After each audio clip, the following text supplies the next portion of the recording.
Yeah,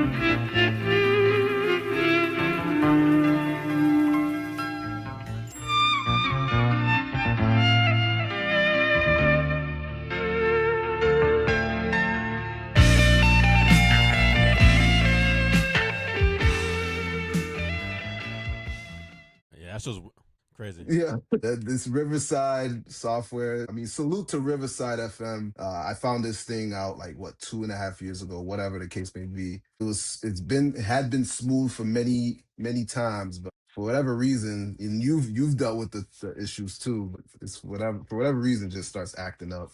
In Yeah, advance, when my episode was in process. yeah, that's just crazy. Like to everybody who's watching or listening, thank you for watching and listening, and don't forget to give us a thumbs up. Y'all be watching the videos and don't give no thumbs up, no nothing, no comments. Like, just do me a favor and show that you engage with me on these blabbing that we be doing back and forth about sports. This is your host, DesPain. I got Mr. Vincent from the Mr. Vincent podcast.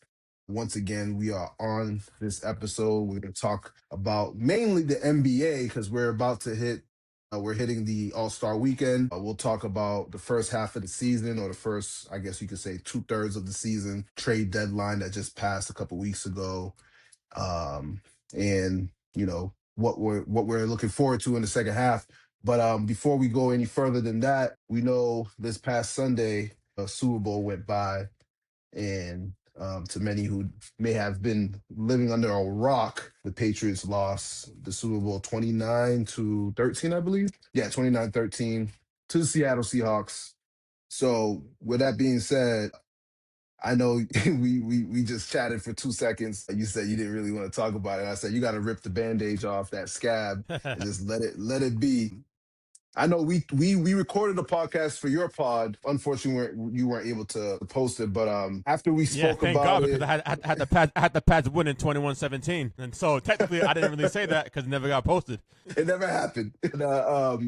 But I had the Seahawks 28-24. I was hesitant to say that it would be a blowout, but it did end up being so. Not your traditional blowout. There was obviously the game was close. I believe I want to say it was 9-0 at the half, something like that. Yeah. Both teams' defenses were playing very well, or you could say both offenses were kind of anemic outside of Kenneth Walker III. I'm not going to get too in-depth in there. I'm going to have an episode out about the Super Bowl itself at some point this week or so. But I do want to ask you, as you being a Patriot fan, how'd you feel about that game? And I know it's tough to talk about, and they weren't supposed to be here, like many people said, but a lot of the stuff that people were hesitant about throughout the year kind of came to fruition eventually. So, how did you feel about the outcome?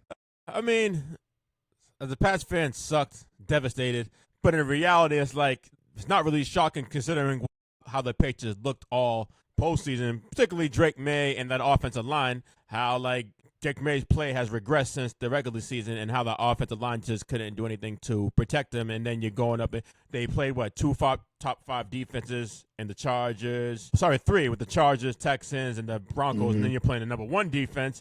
But you're thinking to yourself, yeah, you know what? Neutral site.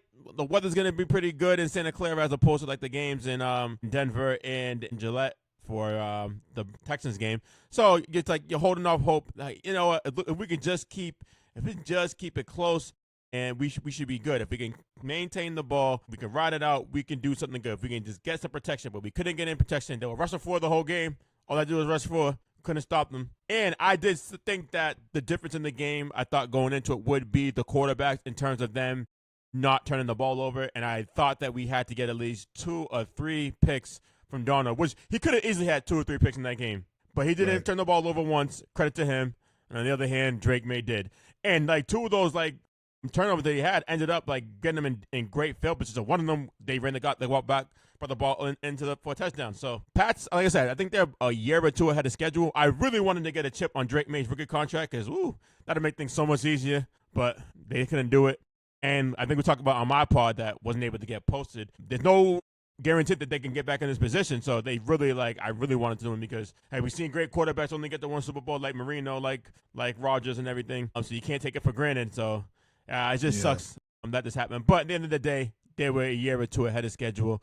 Got a tough schedule going into the season next year, but I'm still happy about the season overall. From 4 wins to a Super Bowl appearance, I'll take that any day. Yeah, I saw that. I was looking at that today. Who they're projected to play, and there's at least like six playoff teams, and at least two other teams that didn't make the playoffs that were usually playoff teams. I'm speaking on like the Chiefs, and I believe yeah, I'm trying to remember what the other team was, but Chiefs was one of the teams in that I saw that didn't make the playoffs, but in any other year they probably would have. But yeah, they're gonna be playing the Bills, the Packers, Chargers. Chicago, the Chargers, rematch against Seattle. The Bills. They're gonna be going. I don't know if they're gonna beat the Bills in Buffalo this time around because they're gonna be in that new stadium. I know they're gonna, Bills will come up for that game, but you know, it's gonna be tough sledding because I think they have the sixth hardest schedule going into next season, which happens when Yeah, you I'm looking at go it right when now. you Yeah, you're right. So away, we got the Bills, Bears, Lions, Chiefs, Chargers, Seahawks, Jags. Woo, that's a tough schedule, man. that's a tough schedule right there already. But yeah, I mean, season just ended, and it definitely was a good ride for them. But the Seattle Seahawks did to the Patriots what the Patriots were doing to all the other opponents they played in the AFC. They made it tough for the quarterback in the pocket, harassed them. They stopped the run. Their quarterback did enough to win the game. Although Sam Darnold was sped up in the first quarter, and he could have, should have, would have, but he didn't. He did what May did, which was he didn't turn over the ball. May gave up the ball 3 times. So, Yeah. and he looked like a second year quarterback. And even on the sound bites you heard all throughout the week so far, those Seattle defenders were keying in on that. And I'm sure the Patriots defenders were seeing certain things too because they were trying to hawk a lot of interception opportunities against Darnold. But, sometimes you get bit in the butt trying to like get the easy way out. And I don't know. It was a tough watch, especially for the young guys like Campbell and May, and the Seahawks coaches outcoached the Patriots coaches, and we're talking about the coach of the year and the assistant coach of the year got outcoached, and it didn't look good. And I'm sure Mike McDonald was definitely looking forward to this opportunity because he probably felt like he should have been coach of the year. You know what I'm saying? And Clint Kubiak, who actually got a job off of his coaching job that he did this year with Sam Darnold, um, he probably felt the same way. So, but yeah, the game ended. Unfortunately for us, no more football until the end of the summer. So we'll probably see a lot of off-season talk and whatever the case may be. It's going to be an interesting year. Like there's going to be a lot of movement happening because a lot of teams, it's open. It's open for anybody at this point. You know what I'm saying? There's not a team that I could see right now, and I'm thinking in my head, aside from the defending champions who are now the Seattle Seahawks, I don't see a team that could truly believe and sit here and say, okay, I think they're going to challenge. They're the all-out favorite to make it to the Super Bowl or win it. It's going to be I a agree. toss-up. Once again, it's going to be a toss-up, and I think it's going to be fun to watch next year because hopefully all these quarterbacks that we missed out on that we usually would be happy to see playing, and while they're healthy, I hope they come back healthy and ready to play into this coming season. Moving on. Did you know that next season Super Bowl is going to be on Valentine's Day? A lot of shorties are going to be heated. Yeah, man. Yeah, Valentine's Day, fellas. Figure that out next year. Do a brunch. Go do a brunch in the morning with your girl. You know what I'm saying? Like have a good little Valentine's, and then once 5 o'clock creeps around, if she loves you, she'll understand. Actually, that'll be the test of time right there for a lot of people. That day will tell you a lot about how your relationship is. If he ain't getting you first half of the day, like take care of you first half of the day. You know what I mean? I don't know if he's for you. If you're not making sure you let him enjoy his football, or maybe you like football too. If you ain't letting him actually enjoy his last half of the day and enjoy some football, that tells me a lot about who you are. All right. So hopefully for those who are celebrating that holiday next year, they find some happiness behind it. But yeah, we're gonna move on, and We're gonna talk some NBA. We're going into the All-Star weekend. I don't know about you. The All-Star weekend used to have this great, like, I don't know, man. I used to like be so excited, especially when I was a kid.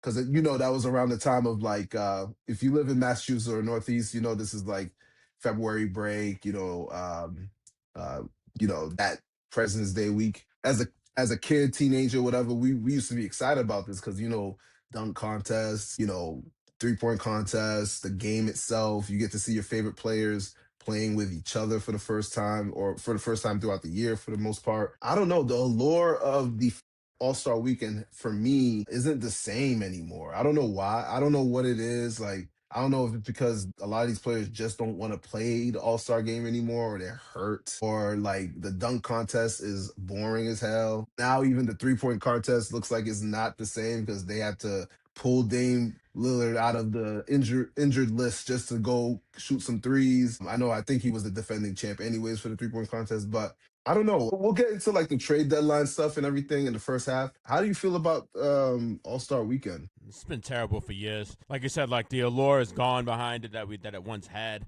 I think a lot of that has to do with the fact that social media is so prevalent nowadays compared to back then when it was like really lit. A lot of these guys have played with each other for years, dating back to AEU and everything.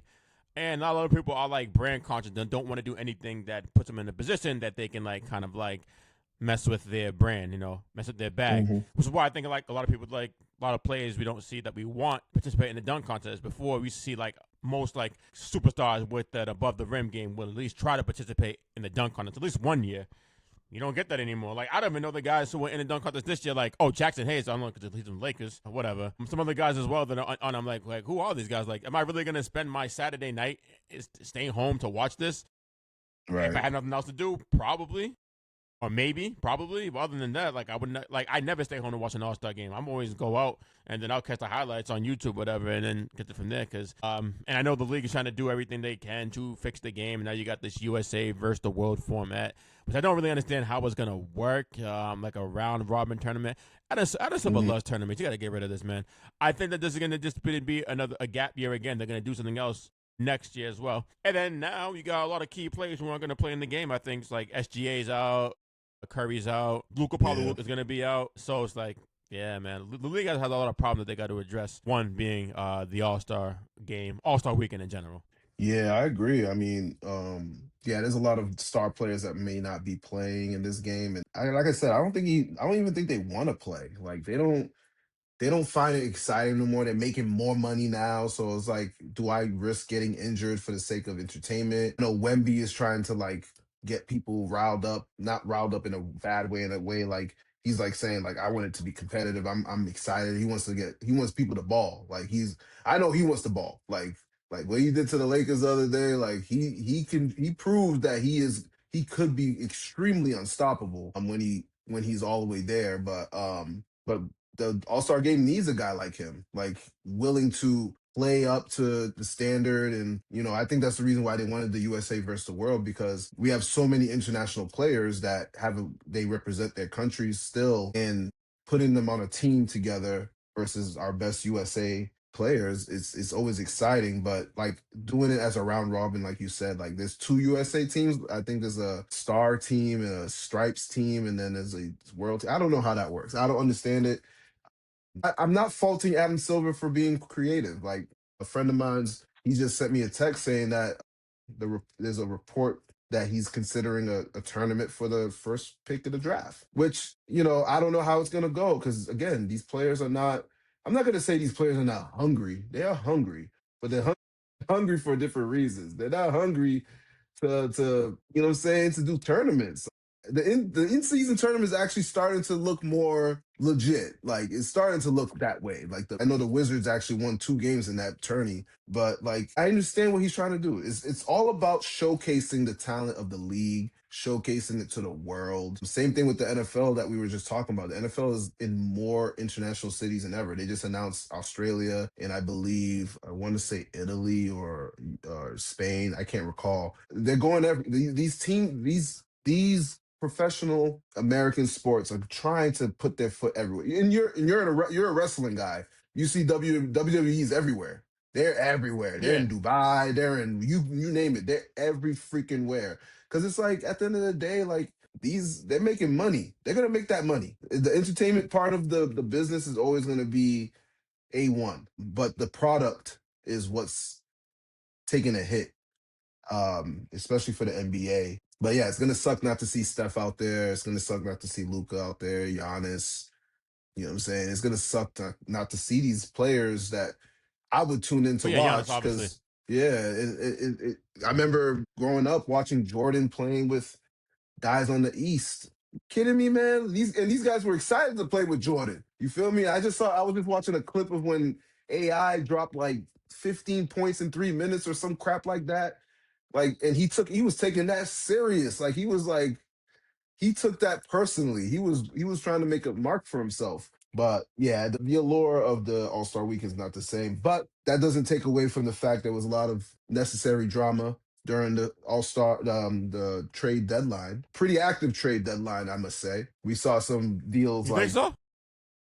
I think it was. And I think it wasn't maybe not for the contending teams, but for the teams that are looking forward to making themselves make their market bigger for future free agents or whatever the case may be. For example, Ant Davis going from Dallas to the Wizards. I know that's not a deal for this year. Obviously, they're going to probably allow him to play. They're going to have him and Trey probably play couple home games, get the home crowd going, get the seats filled up, and then those guys are just going to be the ambassador for whoever wants to be a free agent to come to Washington.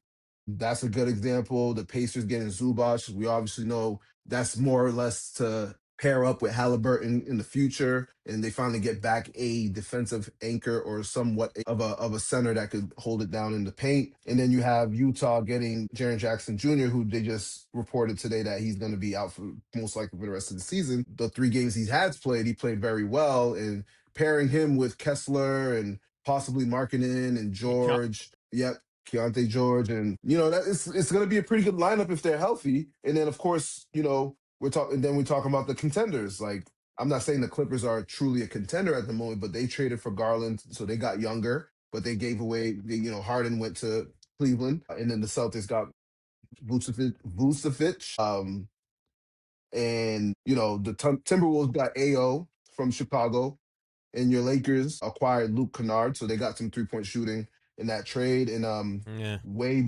before the deadline even happened, Trae Young became a Wizard.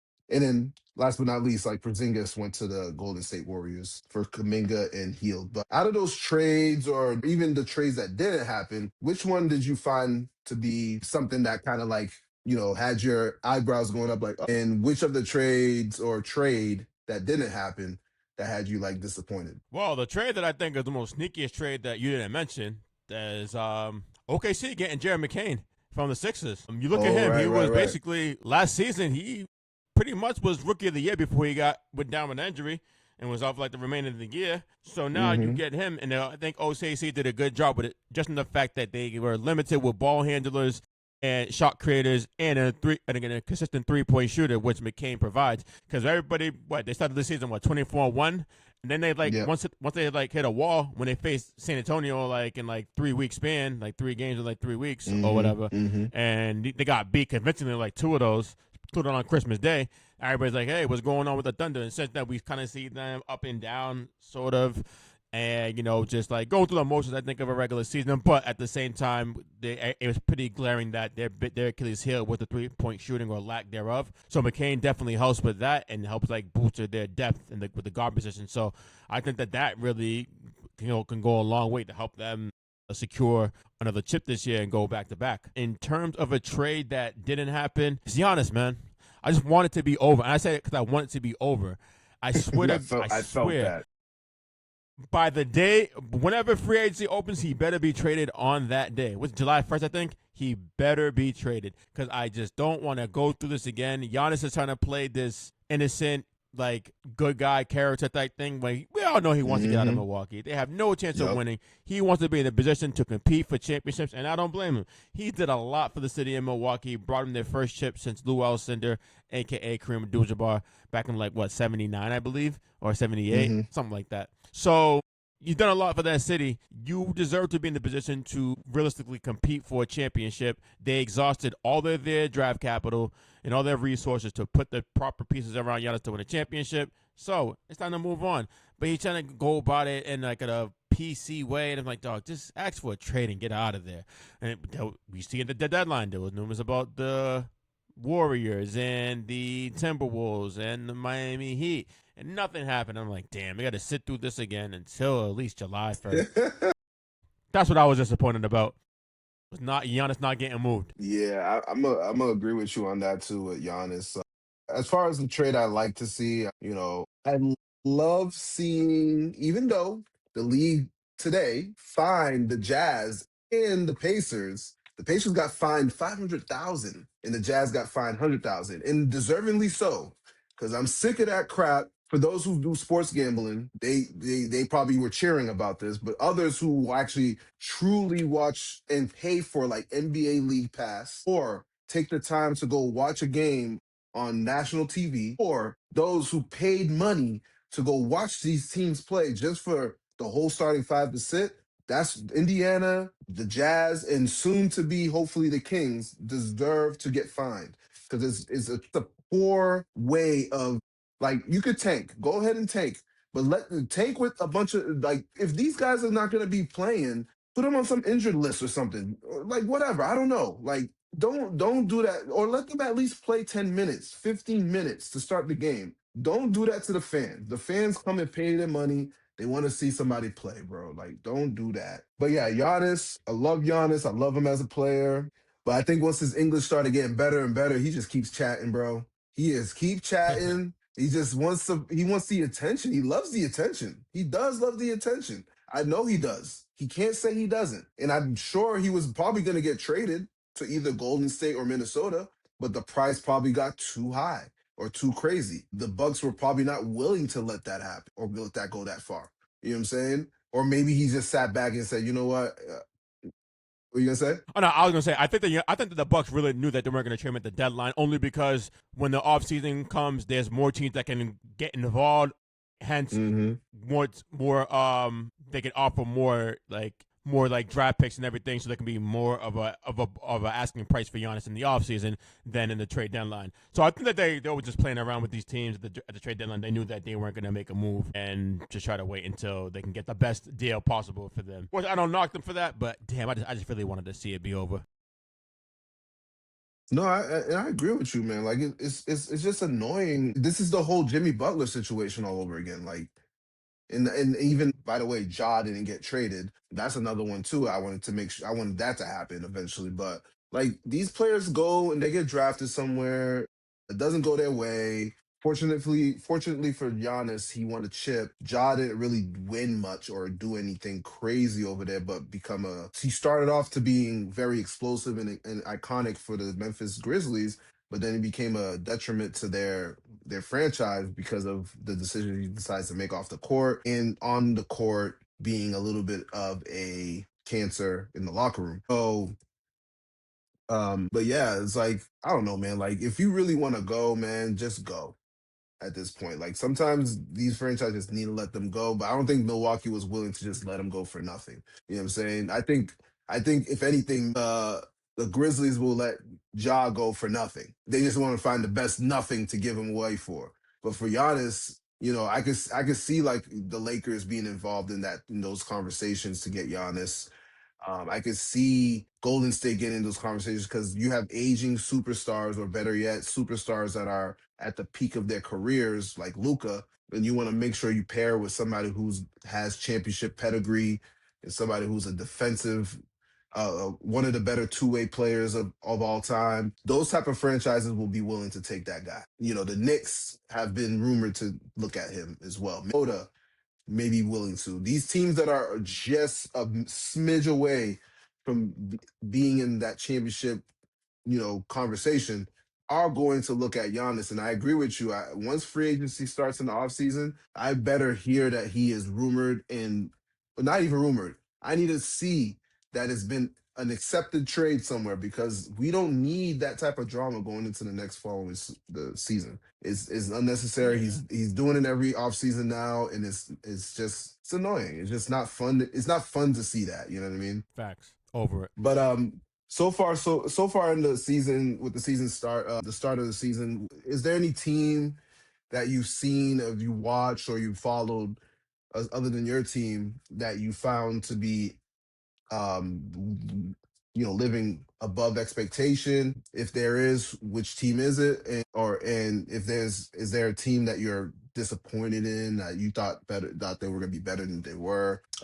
And with that being said, as a three-part question, is there a player that stands out this year that you've been impressed in watching so far? All right. So for the team that's playing well above my expectations heading into this season, it's got to be the Boston Celtics. All right. Now, when Tatum went down and then they had to make some moves to avoid the second apron, getting rid of like Holiday and Porzingis, important pieces to a championship roster, I said to myself, you know what? They're still going to be. Well, first of all, I thought the Celtics should have tanked, like some of the other teams doing right now, to put themselves in a position to get like an AJ DeBansto or a Darren Peterson, as you got a loaded draft coming up in 2020. I'm coming up this summer. So I thought that they were going to be still, regardless, a top 6 team in the Eastern Conference. They're going to avoid the play-in, but I thought that Detroit would be better. I thought the Cavs would be better. I thought the Knicks would be better. I thought the Magic would be better. Those are like the only teams I thought would definitively be better than the Celtics. And to see that right now, February 12th, second in the Eastern Conference, speaks volumes of that organization.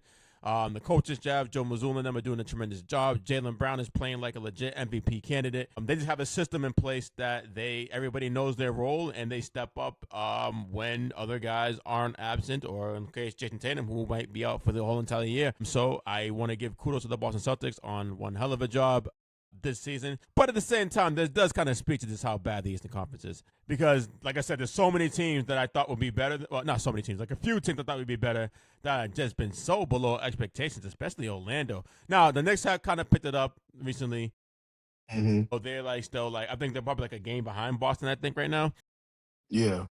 The Cavs have just been atrocious. I know Max Strus hasn't been available all season. Garland was injured too. They got rid of him in exchange for James Harden. So who knows how they're gonna play in the second half of the season. But yeah, those would be the teams. The teams that I'm a little disappointed in, and the one team, the Boston Celtics, that I gotta give all respect to for how they're playing so far this season. Definitely have like one of the better organizations in the league, and that just drafting and developing players, certainly. And I hate to say that, but it's true. Do you have a player that you've been excited to watch throughout the season so far that you're like, oh, this dude is balling up? Like I like his game coming out of nowhere. I love Dylan Harper, man. Rookie out of Rutgers on the Spurs, just plays looks like he's like, it's crazy like that. The fact that the San Antonio Spurs got 3 consecutive top 5 picks in the draft is kind of ridiculous. I hear that they're floating that idea around in order to stop tanking. We'll say you can't pick a top 5 pick in consecutive years in the draft. Well, good luck for the Spurs. They got that out the way, getting Wemby, Castle, and then Harper in consecutive drafts. I love Dylan Harper's game. The fact that he's just so like poised. He plays like he's been in the league for like 5-6 seasons. But he's only a rookie and coming off the bench and is doing what they need him to do. I think he's gonna like he got a star written all over him. I think in the league. So I love watching him play and everything. I feel like if he's on a team with less talent, as like a second overall pick usually has, he'd probably be really more in the talk of the rookie of the year. Although right now it's looking like Cooper Kupp's gonna win it, but Con Knipple is like right behind him. But I think he'd be really in the mix if he could put up those stats like they can. You know, he doesn't have that chance because he has Wemby, Castle, De'Aaron Fox, so much talent on that team. But it is what it is. Yes, he's still being impactful. Speaking of Con Knipple, so I remember our episode we did for before the season started, and I was like, my dark horse in the East was gonna be the Charlotte Hornets, and it was also the San Antonio Spurs. I did say that, yeah. And you were like, "Are you sure about that? I don't know about LaMelo." You were like questioning LaMelo. I was like, "Well, I don't know." And when LaMelo is on a team that actually wants to try, he tries too. But it started off kind of shaky with them. They went on a 7-game winning streak recently. 8-game winning streak. They've won 8 out of 9 recently. That's the team I've been most impressed to watch. They are young. I believe the coach is Charles Lee. He's from that Missoula coaching staff. They run. they're healthy. Brandon Miller is killing it right now. Melo's a little chaotic sometimes out there, but he's having fun out there with them. They got a little brouhaha with Detroit the other night, but that just shows you that this team is together. This team is like not trying to get bullied around. Adding Pon Knipple into the to that roster out of the draft, man, I didn't expect that from him at all. Not to say I didn't think he was good because I remember watching him in the tourney last year for Duke. He was balling up, but man, the team looks really good, and they made some trades as well.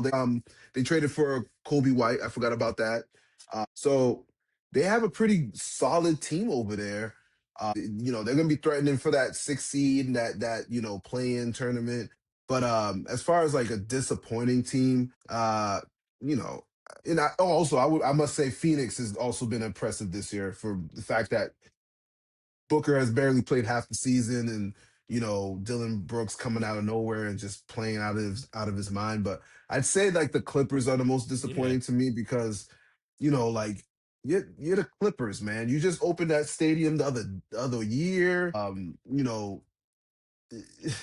know the West is tough, but you had two perennial Hall of Famers on that team and the way they started the season was so bad, man. I know they've picked it up recently, but they started the season so poorly that it looked like they were trying to purposely tank. But I knew they were going to have some issues being that there was such an old roster. But yeah, man, like I think the Clippers are the most disappointing team that I've witnessed so far this year. Because I expected a little bit more from them. But as far as players that I like to watch, you said Dylan Hopper, man. I must say Castle and Wemby, like the Spurs are fun to watch, man. Like with all due respect, what he did to the Lakers the other night, man, I was like, this is what we expect from a 7'5" alien. Bro, he went coast to coast like with 6 steps and he dunked the ball. Then he was hitting step back threes. And then he was just like unwilling. He was like backing people. He was doing some damage. I know the Lakers had like their extreme backup lineup, but he took advantage of that because some guys they come into those games they take the night off. They don't even they take it seriously. He made an exception of everything at that point. He was like, "Yo, I'm gonna dominate. I am one of the greatest players in the world at 20 years old, 21 years old. I'm not here to mess around." But him and Castle, I do like watching those two guys play because I feel like although he dominated the game, he is a very unselfish player. He just wants to win. Hmm. And same goes for Castle. Castle clearly is in a very crowded guard room backfield, back court, and he takes advantage of his opportunities. He defends well. He's a great rebounder. He picks his moments to ball out and get his shot. I think the league is in a good place with some of these young guys from last year's draft and this year's draft. I must include because a lot of the guys we're talking about are within the last couple of years of coming into the NBA. We weren't really sure. We know the names like Cooper Flag and all that, but we didn't. I don't think any of us was really sure we were going to get these type of performances we've been seeing from some of these guys who came out into the league in the last couple of years. Yeah, this past draft has been really is better than I anticipated. It's looking really good, and next year's supposed to be even better. So I we got know. gonna have a lot of future stars in the league. Listen, I get it. I get it. These guys are going to tank. I get it. It makes sense because there's some bulls out there that are gonna be coming into the league next year. It's gonna be interesting, man. But before I let you go, we do have a second half of the year that's coming up after the All Star break. Do you have any anticipation or based on what you see already, who do you like how do you for example, like how do you see your Lakers going forward into the next season to the second half? Like what expectations do you have? Like who do you see? I know we made our predictions early before the season started, but what team can you see going to either compete with the Thunder or actually take dethrone the Thunder in the West and make their way to the promised land this season? Really, only San Antonio. I said it just because they had the personnel to match up with them with their length and physicality on the perimeter, and of course they're just ultimate like defender and Wembyana who can just like alter any shot at the basket, able to bring the bigger guys out like Chet or Isaiah Hartenstein out to force them to guard him at the top of the key and everything, and they're better to hit 3-point shots. That team is, and the fact that they just have so much depth, just like that matches OKC, and they're youthful as well. So that team is the only team I think that can realistically beat them. Oh, I'll take that back. Them probably the best team, and then Denver only because Nikola Jokic. If they're healthy, Nikola's playing. They took them to 7 last year with a team that was pretty flawed, and now they're deeper with the additions of Bruce Brown and Tim Hardaway Jr. and somebody else. I believe they got the emergence of Peyton Watson and everything. So as long as they're healthy, they'll be in the mix too. So I would say I probably would lean towards the Spurs as being the biggest threat to OKC, but Denver is not that far behind. But I still like OKC in a 7-game series against any team in the Western Conference. Okay. Yes, about the Lakers. What I think about the Lakers? Hey man, I thought this season they would probably be at best a 6th seed, maybe 5th or 6th seed. This team just hasn't done much, and I get why. They haven't really done much in terms of putting the right pieces around Luka Doncic. When you trade for Luka and you get rid of your best defensive player in Anthony Davis, you're going to have to do some retooling, and they haven't quite done that yet, and that is because I know that they are trying to have some cap flexibility going forward, because I don't think anybody is on their books over the next 2 years outside of Luka, but they gotta do something and put like defenders around him and 3-point shooters and have a big that can anchor the basket and be a threat vertically, such as like a Gafford or Lively like he had in Dallas. That was the best. That's how when Luka excelled the most, team wise in the league, was when he had like athletic bigs who can roll to the basket and catch a lob and everything, plus defend. So they gotta do some work in the offseason. I think they're gonna do that. Try to address that in the offseason. So I knew that going into the season that this team wasn't going to be that good. I seen other places they got like a Marcus Smart. Yeah, Marcus Smart at this point in his career, is he still valuable to some extent? Yes, but he's not the same player he was 3 to 4 years ago. DeAndre Ayton is who we always knew he is. Low motor. Doesn't play with a lot of passion, and doesn't defend well at all. LeBron James age 40, so this team isn't really gonna go far. They'll be lucky to get out of the first round of the playoffs, to me at least. Yeah, I'll piggyback on the Lakers just a tad bit. Yeah, I see exactly what you're talking about. I mean, it was going to be hard for them to kind of give the pieces around Luka in such a short stint. But then again, they didn't have Austin Reeves for a good handful, like a good majority of the first half. Then you have, although I know you're not a big LeBron guy because of all the drama, not even the drama, like just all the attention he gravitates. But even them not having him to start the season kind of affects how the chemistry goes with the team. So yeah, I could see where you're coming from with the Lakers. But as far as like teams that I've been impressed with, like I could also say like the Celtics have been very impressive to me. I had them winning well over the 41 games that people predicted. I never really cared for the whole idea for tanking, only because this team was, just in the NBA Finals a couple of years ago. And not only that, it's still the same roster from the year before without the old guys. Like they got younger. They just got more athletic. And then you have a top 15 player on your team. Like, why not take advantage of it? It's just like if for yourself as a Lakers fan, you see LeBron go down and Reeves go down, and it's only Luka and a bunch of guys. You almost feel more confident that you have Luka out there because Luka could do his thing. Right now, JB is out there doing his thing. Like he's playing his type of game. Not to say he's not going to be looking forward to seeing Tatum back on the roster with him, but I'm sure he's feeling very good about proving to a lot of people that he can keep up and play up to par, even though people were assuming this team should just sit him down or, tank and all that stuff. So I'm quite impressed about how the Celtics have been playing, but I'm also just as impressed with the Pistons. The ascending of how the Pistons have been going has been exciting to watch. It's very similar to what happened with the Pacers these last couple of years. Like that roster is mainly homegrown and with a few veterans in there, and they're very well coached as well. They're probably the toughest team to play against because, man, oh man, when they play defense, man, you don't want to deal with that nonsense whatsoever. I mean, they're not gonna have beef stew for a few games, but like they're very well coached, and they're just a tough team. And the one thing about young teams that's impressive when they're locked in is that they play like there's no tomorrow. They're not worried about, all the stuff these veteran teams worry about, like the Lakers, for example. The Lakers, some of the Lakers players like Luka and LeBron, they worry about their bottom line at the end of the day too. You're in Los Angeles. You know what I'm saying? You got a brand. We're talking about these young kids or these kids in Detroit. They're not really worried about all that. They're worried about winning some basketball games and showing like, yo, we doing some things over here in Detroit. So pretty quite impressed about how they're playing this year. But like I said, I'm disappointed about the Clips. Before I let you go, who you got for MVP? Oh, SGA, man. SGA still. I know that he's missed a couple of games. I know he's probably missed like 5 or 6 games so far in the season. Even despite the fact that, hey, like I said, when they were looking like they were about to break the all-time record, probably win like 74, 75 games. That's not gonna happen now. But still, the guy's like averaging 30 points, shooting over 50% from the field. He's sat out probably like 15 and maybe 15, 16 fourth quarters. And I believe he's still like leading or probably top 2 in clutch points in the league and everything. He's just an offensive juggernaut. I still got him as league MVP. Who you have for DPOY? Wemby. As long as he's eligible, it's gonna be Wemby. Chat's a close second, but I'll give it to Wemby. Most improved. That's a tough one. Who could it be for most improved? Right now, the favorite is Denny I can't pronounce his last name. Oh yeah, homie from the Blazers. Yeah.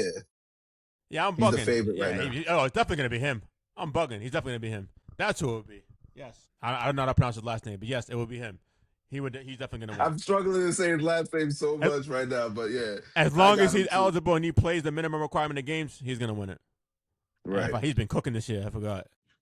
Rookie of the year. Oh, rookie's Cooper. I'm gonna go Cooper. Conker close second. I'm gonna give it to Cooper. Coach of the year. I might go Missoula. I'm not mad at that. Yeah, for MVP. But I feel like Coach of the year, every year, Coach of the year, that can go to like 2 or 3 coaches. But I would pick Missoula if I had a vote. Yeah, I could see Missoula moving up the ranks on that. For those who don't know, like the favorite right now who's above him? A Bickerstaff. Oh, yeah, Bickerstaff. Yeah.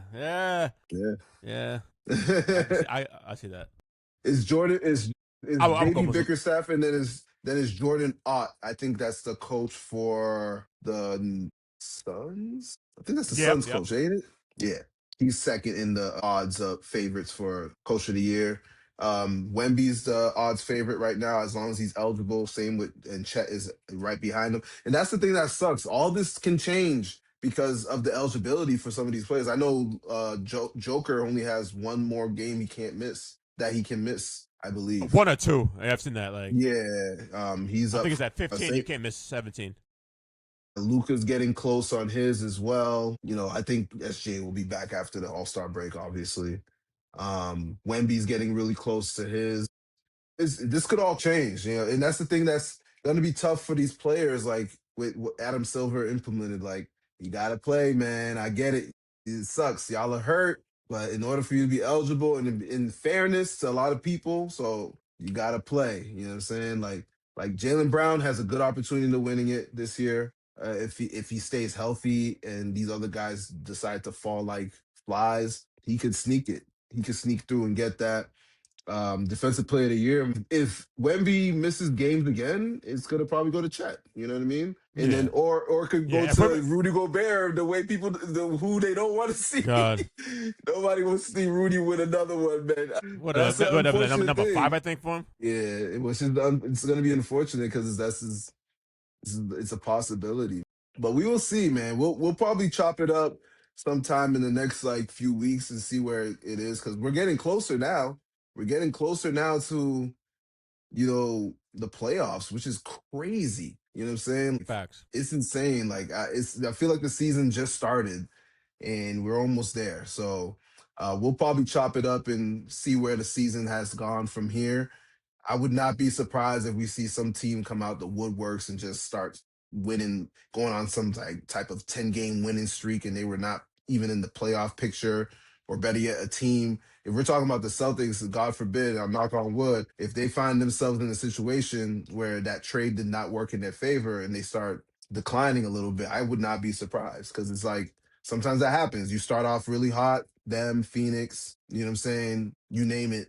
You start pretty hot and then you start to falter a little bit, or you got teams like Cleveland, Clippers, Houston. They start picking up the heat a little bit and make a run for themselves going into the playoffs, because it's very possible. You know what I'm saying? Like, that's just how the NBA is, man. It's a game of runs. It's a game of streaks. And if you could catch yourself in a quick little 5 to 7 game winning streak, that could make a huge difference in the standings whoever, whichever team that's struggling or trying to find their way through in this season. But again, my brother, thank you for joining me. We recorded pretty late tonight, but I appreciate you for staying up and recording with me again.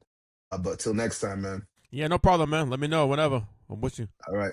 Hey, ladies and gentlemen, make sure you follow and catch my man's on YouTube for any more of his episodes that's coming out, his newsletter on Instagram and all that good stuff. Please show some support for us brothers that are trying to get into the game of podcasting.